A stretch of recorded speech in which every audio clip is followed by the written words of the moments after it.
I press print and nothing shows up. It's the phone call we get at least 3 times a week here at TTO Parts. You've got the ribbon loaded, the machine's humming, the line's moving, but your labels look like a polar bear in a snowstorm. Pure, white nothingness.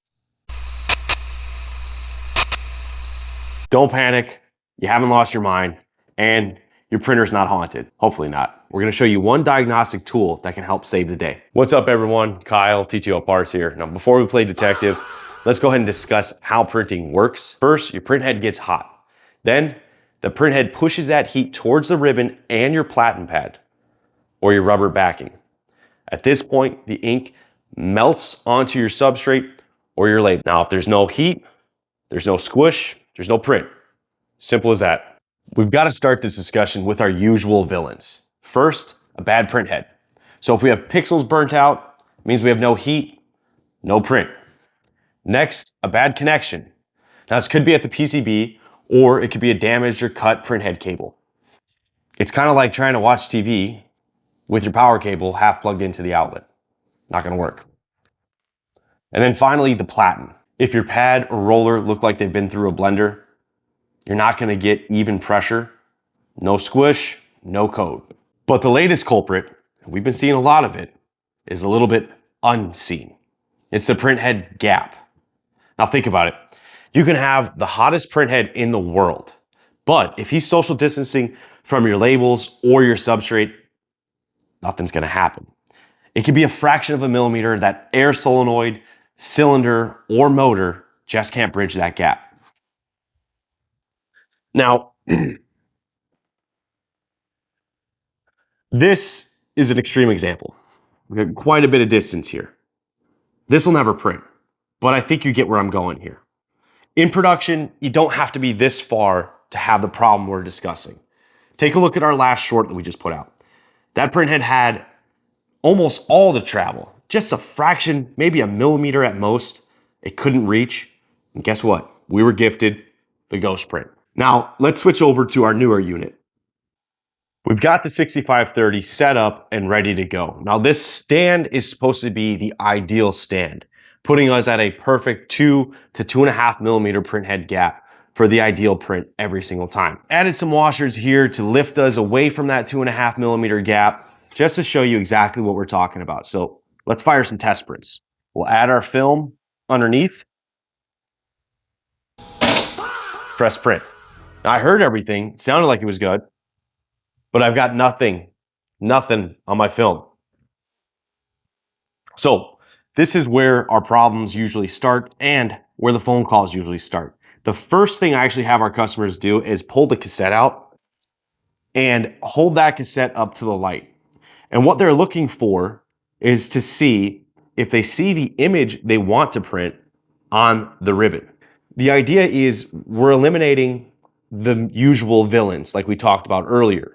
The printhead cable, the PCB, etc. I know that those are all working at this point because I'm getting a print on my ribbon. I'm not getting the squish. So in this video, all I want to do is focus on the squish and the printhead gap.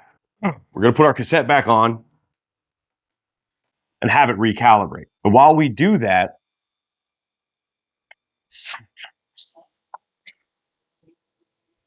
I'm grabbing a piece of paper.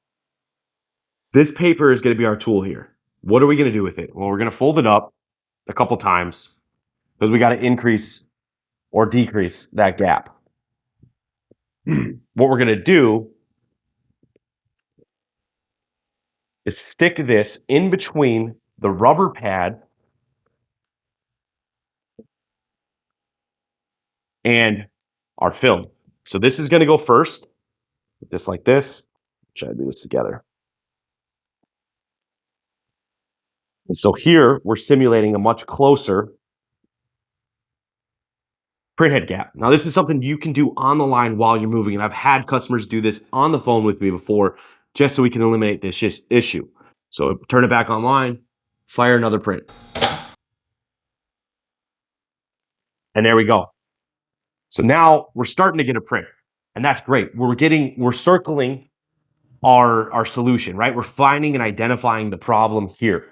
So obviously we've got a problem. We needed to use this to shim our film closer. Now this thing doesn't have the same hardness as what that rubber pad does. So we're not gonna get a good transfer. What you need to do now is grab a pack of shims and or bring this printer closer to the platen pad or platen roller if you're in continuous. If you don't have shims, give us a call. In my case, I need to get rid of these stupid washers. Now, here's the cool part. These new printers, for all their faults, they have a lot of perks as well. And one of those is the printhead gap distance. It actually measures it in the printer for us. So if you're ever concerned or think, hey, maybe sometimes my print's great, sometimes it's not, things like that, we can actually go. Now, if we go into our settings and we go to diagnostics, printhead, and inputs. While we're in here, we're going to scroll down, and right here it says printhead to platen distance.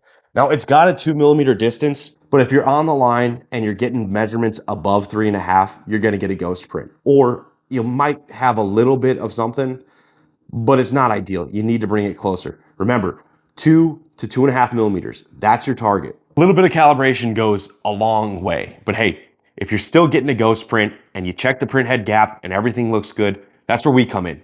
Give us a call. Now, if you need parts, anything from air solenoids to print heads to PCBs, or you want repairs, we're here for you as well. Check us out, TTOparts.com.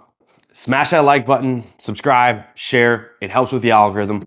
We appreciate you guys watching this. I hope you learned something from us. We'll catch you next time. Ciao.